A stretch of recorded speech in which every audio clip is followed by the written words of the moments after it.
Imagine a quiet farmhouse surrounded by dense woods and silence. Snow blankets the ground. The nearest neighbor lives more than a mile away. Inside, 6 people are dead, murdered with a pickaxe. Their bodies lie undiscovered for days. Yet animals on the farm were fed. Food had been eaten. The fireplace was still warm. Someone had been there, living among the corpses. This is not fiction. This is the story of the Hinterkaifeck murders. A mystery so disturbing, it has haunted Germany for over a century. The name itself came from its location, behind the small town of Kaifeck. Our story begins in Bavaria, Germany, in 1922. Their widowed daughter, Victoria Gabriel, age 35, lived with them, along with her 2 children, 7-year-old Cecilia, named after her grandmother, and 2-year-old Joseph. A new maid, Maria Baumgartner, had just arrived at the property. She started her job on March 31, 1922. The Gruber family lived on a remote property called Hinterkaifeck. The family included 63-year-old Andreas Gruber, a strict and difficult man. His wife, Cecilia, was 72. She never got to leave. Though the family kept mostly to themselves, they were not unknown to the locals. Andreas had a reputation. He was controlling and harsh. There were dark rumors surrounding the family. Whispers of incest between Andreas and Victoria. Questions about who Joseph's real father was. Some believed it was Andreas himself. Others said Victoria's deceased husband, or a man named Lawrence Schlittenbauer, a neighbor and former suitor. Maybe he was paranoid, or maybe he was imagining things.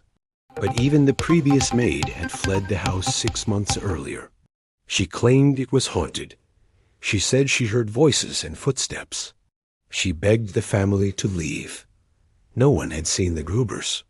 The mail was untouched. Victoria's daughter hadn't come to school.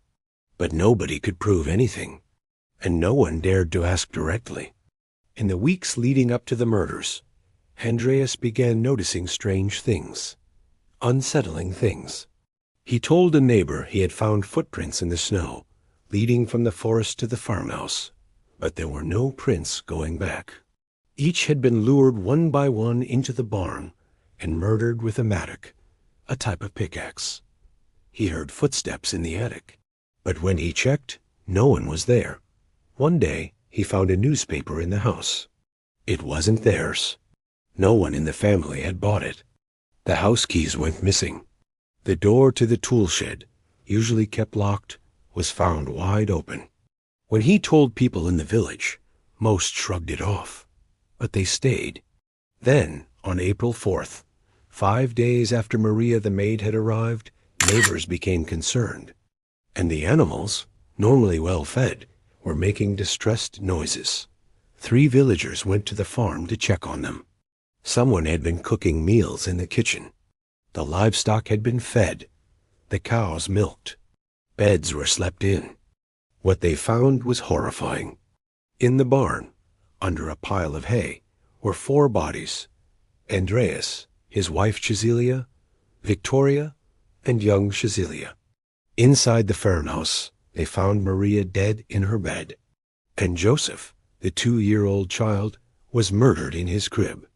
The order of the bodies suggested that each family member had been drawn into the barn separately, likely by sound or force, then attacked and killed.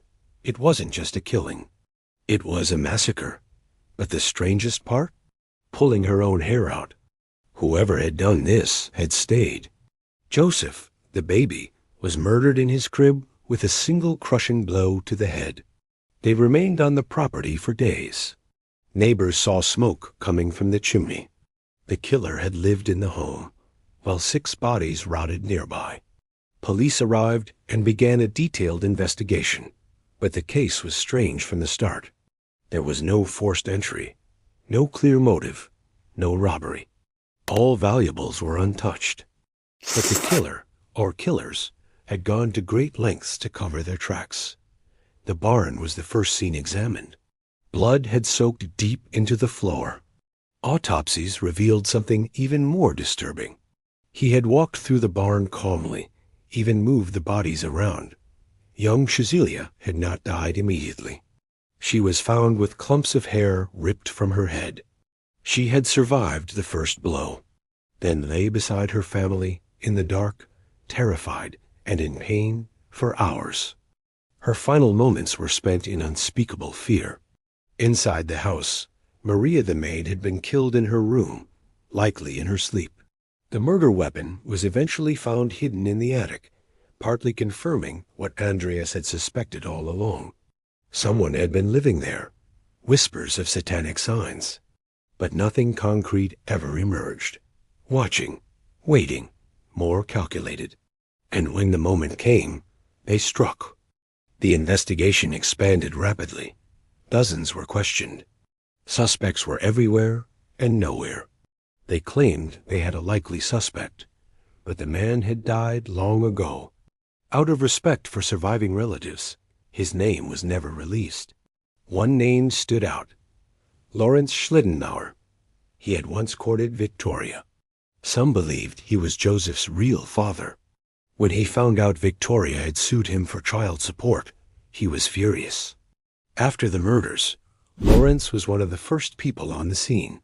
Strangely, he had entered the home alone before police arrived. People said he didn't seem disturbed, just familiar with the property. When asked why he did that, he said, "I was looking for my boy." He was never charged. Then came other theories. Some believed it was a wandering vagrant or a soldier, scarred by war. Others believed it was a revenge killing or a ritual. There were rumors of a cult. The truth was, the crime scene offered more questions than answers. The brutality suggested personal rage. But the patience, the waiting in the attic, the feeding of animals, the calm, suggested something colder. Years passed. The house was eventually torn down.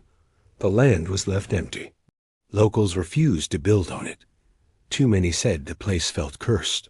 In 2007, police cadets studying cold cases re-examined the Hinterkaifeck files. The mystery, officially, remains unsolved. Even now, 100 years later, the case haunts historians, detectives, and villagers alike. Because it wasn't just a murder. It was an erasure. A whole family erased in one night. The idea that someone could live in your attic, eat your food, feed your animals, and wait for the perfect moment to strike, chills even the most logical mind. But that's what makes this case so terrifying. It wasn't a sudden break-in. It was patient, calculated, intimate, and it happened without a sound loud enough to bring help. The villagers often said that Andreas should have left, that the family should have taken the warning signs seriously. But no one ever thinks they're living in the final chapter of their own story. They see footprints in the snow and assume it's the wind. They hear a noise in the attic and think it's the house settling. They go to bed because that's what you do. You go to bed even when death is standing in the hallway. And that's what makes Hinterkaifeck more than just an unsolved case. It's a story about how evil doesn't always knock on the door. Sometimes it's already inside, watching, breathing, waiting. To this day, the land remains empty, and those who visit say you can still feel something there. A silence too heavy, a wind that doesn't belong, a place where 6 people died and justice never came. Maybe it never will. But the whispers in the woods around Hinterkaifeck never stopped. And if you stand long enough near the spot where the house once stood, they say you might hear them too.